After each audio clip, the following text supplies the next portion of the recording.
Hi everyone, आज ये 8 जनवरी 2026 के करंट अफेयर स्ट्रेटेजी के क्वेश्चन को डिस्कस करते हैं। So let's get started without any further delay. प्रश्न संख्या 1 से स्टार्ट करते हैं। भारत सरकार ने हाल ही में किस देश के व्यापारियों के लिए EV4 वीज़ा लॉन्च किया है? तो चाइना के व्यापारियों के लिए EV4 वीज़ा लॉन्च किया है। यह एक बिजनेस ई वीज़ा है जिसके तहत चीनी व्यापारी ऑनलाइन आवेदन कर सकते हैं।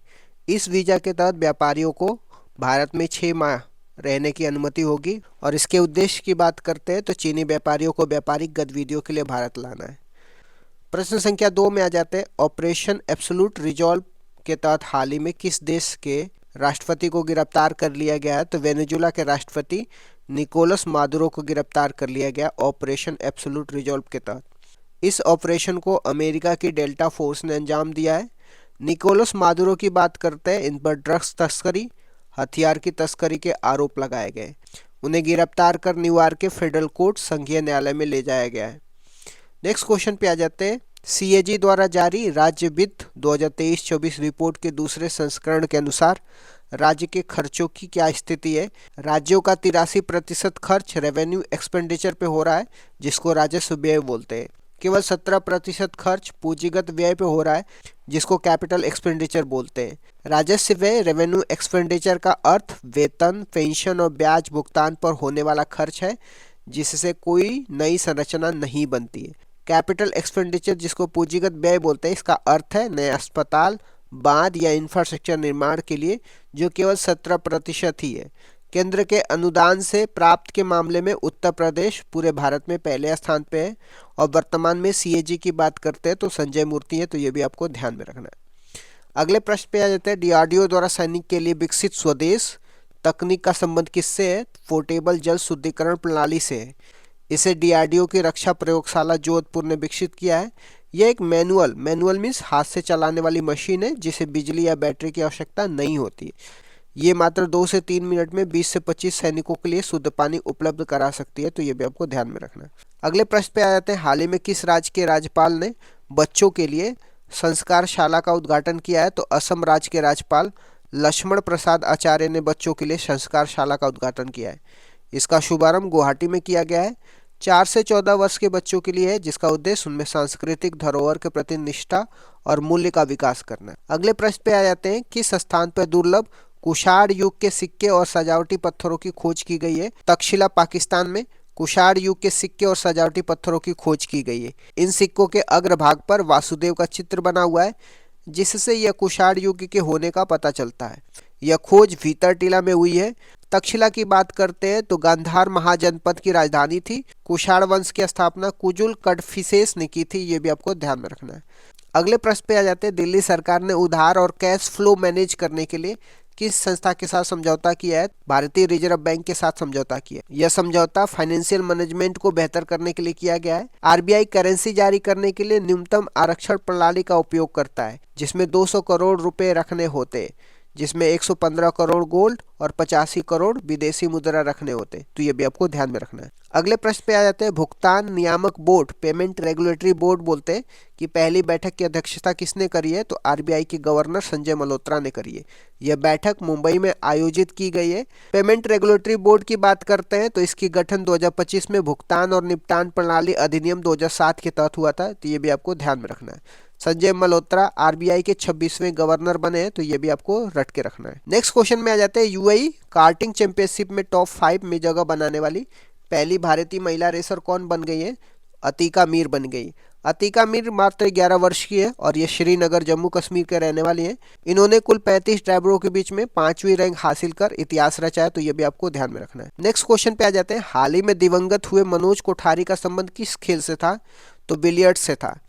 वे 1990 में विश्व बिलियर्ड चैंपियन रहे हैं। उन्हें 2005 में लाइफ टाइम अचीवमेंट के लिए ध्यानचंद पुरस्कार से सम्मानित किया गया था। बिलियर्ड्स के खिलाड़ियों को क्यूस्ट कहा जाता है, तो यह भी आपको ध्यान में रखना। नेक्स्ट क्वेश्चन में आ जाते हैं। भारत के सुप्रीम कोर्ट ने युवा कानूनी पेशेवरों के आदान प्रदान के लिए किस देश के साथ समझौता किया है? तो भूटान के साथ समझौता किया है। यह समझौता युवा वकीलों और कानूनी पेशेवरों के कौशल विकास के लिए किया जाता है। इस प्रक्रिया में सुप्रीम कोर्ट के जस्टिस सूर्यकांत की महत्वपूर्ण भूमिका रही है। आ जाते हैं जनवरी के कुछ महत्वपूर्ण दिवस की बात कर लेते हैं। 4 जनवरी को विश्व लुई ब्रेल दिवस मनाया जाता है। 9 जनवरी को भारतीय प्रवासी दिवस मनाए जाते हैं क्योंकि गांधी जी दक्षिण अफ्रीका से 9 जनवरी को वापस आए थे। 10 जनवरी को विश्व हिंदी दिवस मनाया जाता है क्योंकि पहला सम्मेलन नागपुर 1975 में हुआ था। 12 जनवरी को राष्ट्रीय युवा दिवस मनाते हैं स्वामी विवेकानंद की जयंती पर। 23 जनवरी पर पराक्रम दिवस मनाते हैं सुभाष चंद्र बोस की जयंती पर। 25 जनवरी को राष्ट्रीय मतदाता दिवस मनाते हैं क्योंकि चुनाव आयोग की स्थापना 1950 में 25 जनवरी को हुआ था। 21 जून को अंतर्राष्ट्रीय योग दिवस मनाते हैं। 25 जून को संविधान हत्या दिवस मनाते हैं क्योंकि 1975 में आपातकाल की घोषणा के कारण हम लोग 25 जून को संविधान हत्या दिवस मनाते हैं। तो इस तरीके से मैंने कुछ इंपॉर्टेंट करंट अफेयर को डिस्कस कर दिया। Thank you so much guys, keep loving, keep supporting, bye bye, see you. Digital nomad report 2025 में भारत को कौन सा स्थान मिला था? भारत को 38वां स्थान मिला था। इस रिपोर्ट में पहला स्थान स्पेन को मिला है। यह रिपोर्ट ग्लोबल सॉल्यूशन नेटवर्क द्वारा जारी किया जाता है। हाल ही में किस रेटिंग कंपनी ने भारत की ओर से सोवरेन रेटिंग को BBB+ में अपग्रेड किया है? Rating and investment information company inc ने भारत की रेटिंग को BBB से BBB+ कर दिया है। इससे पहले S&P और मॉर्निंग स्टार ने भी भारत की रेटिंग को अपग्रेड किया था। वर्ष 2025 में दुनिया के शीर्ष 10 सबसे खुशहाल शहरों की सूची में पहला स्थान किसे मिला है? डेनमार्क की राजधानी कोपेनहेगन को शीर्ष स्थान मिला है। इस सूची में एशिया में पहला स्थान सिंगापुर को मिला है। जीरो मातृ मृत्यु दर, जीरो मैटरनल मोर्टेलिटी रेट प्राप्त करने वाला पहला केंद्र शासित प्रदेश कौन बना है? पुडुचेरी बना है। भारत की औसत मातृ मृत्यु दर, जिसको मैटरनल मोर्टेलिटी रेशियो बोलते हैं, 93 प्रति लाख जीवित जन्म में से, जबकि पुडुचेरी ने इसे शून्य कर दिया। सभी प्रकार के बीमाओं के लिए एकल डिजिटल बाजार बीमा सुगम पोर्टल कहाँ पे लॉन्च हुआ है? हैदराबाद में लॉन्च हुआ है। इसे भारतीय बीमा नियामक और विकास प्राधिकरण के द्वारा लॉन्च किया गया है, जिसका मुख्यालय हैदराबाद में। हाल ही में चर्चित पुस्तक डेमोक्रेसी हॉटलैंड के लेखक कौन है?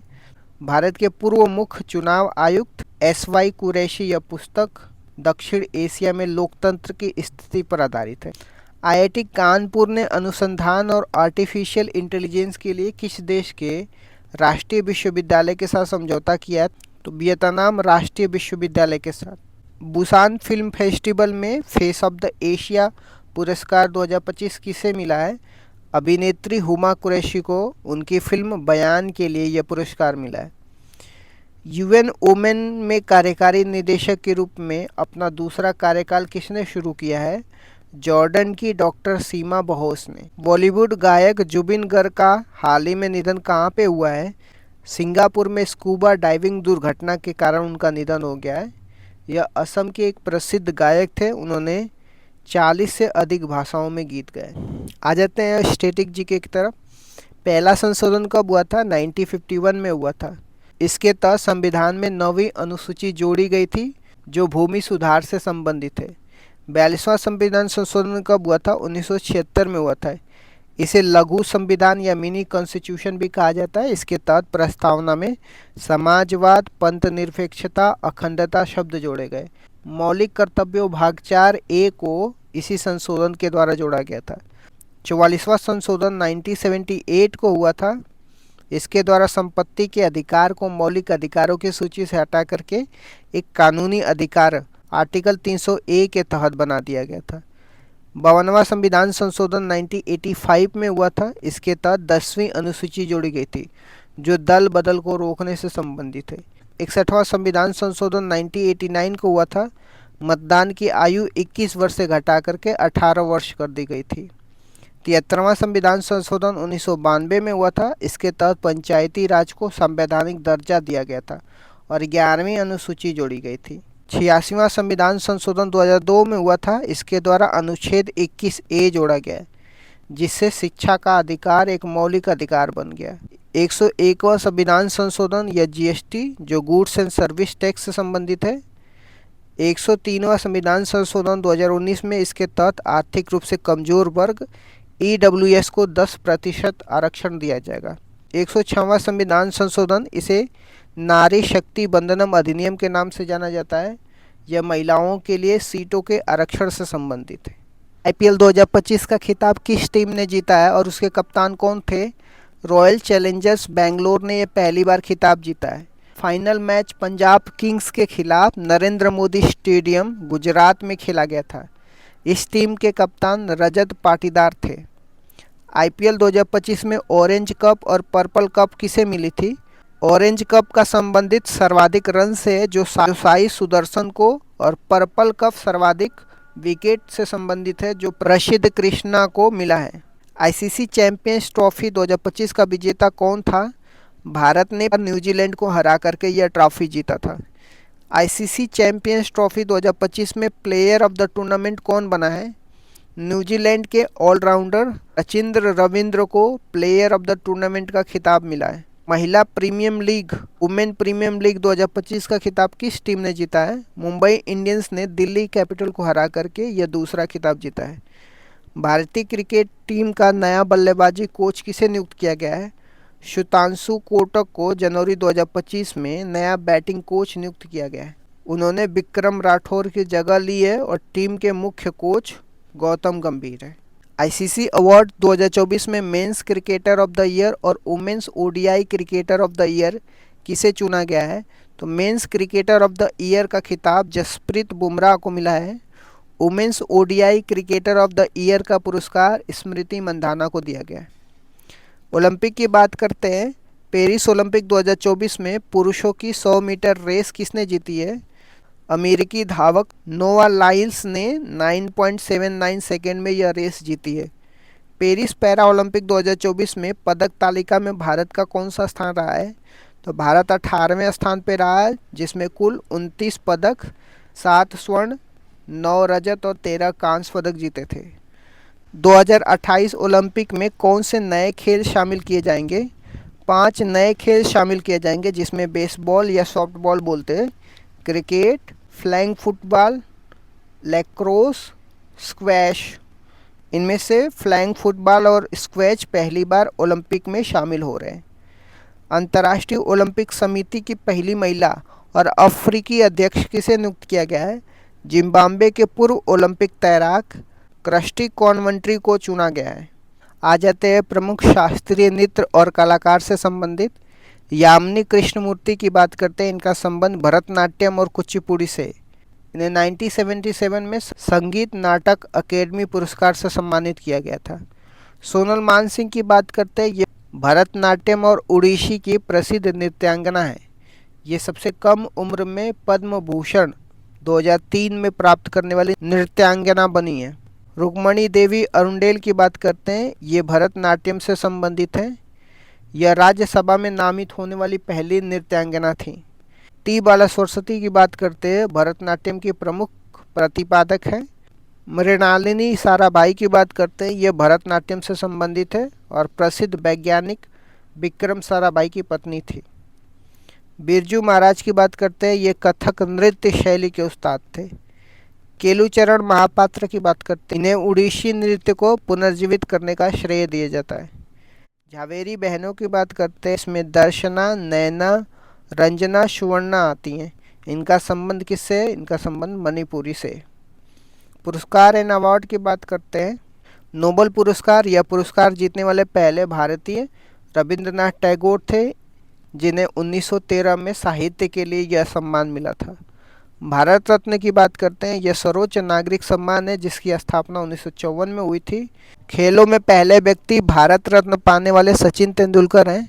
मरणोपरांत पहले व्यक्ति भारत रत्न पाने वाले लाल बहादुर शास्त्री हैं। पद्म पुरस्कार की बात करते हैं। इसमें पद्म विभूषण आएगा, जो दूसरा सर्वोच्च पुरस्कार है, और पद्म भूषण आएगा, यह तीसरा सर्वोच्च पुरस्कार है। पद्म श्री आ जाएगा, यह चौथा भारत का सर्वोच्च नागरिक सम्मान है। पुलित्जर पुरस्कार की बात करते हैं। यह पत्रकारिता और साहित्य के क्षेत्र में दिया जाता है, जिसकी स्थापना 1917 में हुई थी।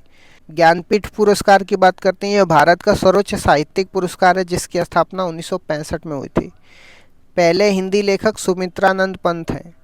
दादा साहब फाल्के पुरस्कार की बात करते हैं। यह भारतीय सिनेमा का सर्वोच्च सम्मान है। प्रथम प्राप्तकर्ता देविका रानी है। कुछ महत्वपूर्ण दिवस की बात करते हैं। विश्व जनसंख्या दिवस 11 जुलाई को मनाया जाता है। संविधान दिवस 26 नवंबर को मनाया जाता है। राष्ट्रीय विज्ञान दिवस 28 फरवरी को मनाया जाता है। अंतर्राष्ट्रीय महिला दिवस 8 मार्च को मनाया जाता है। विश्व जल दिवस 22 मार्च को मनाया जाता है। पृथ्वी दिवस 22 अप्रैल को मनाया जाता है।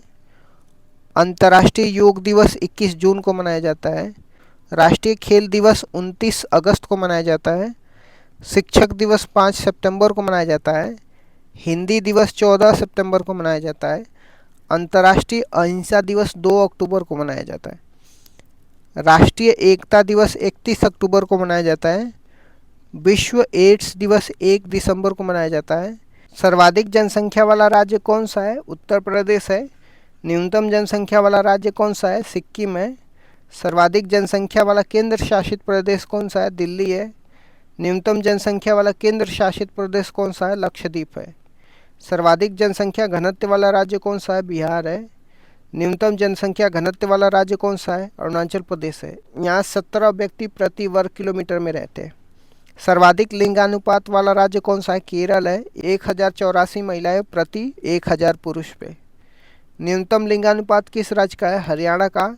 879 महिलाएं प्रति 1000 पुरुष पे। सर्वाधिक साक्षरता वाला राज्य कौन सा? केरल है, 94%। न्यूनतम साक्षरता वाला राज्य बिहार है, 61.8%। आ जाते हैं खेलों से संबंधित।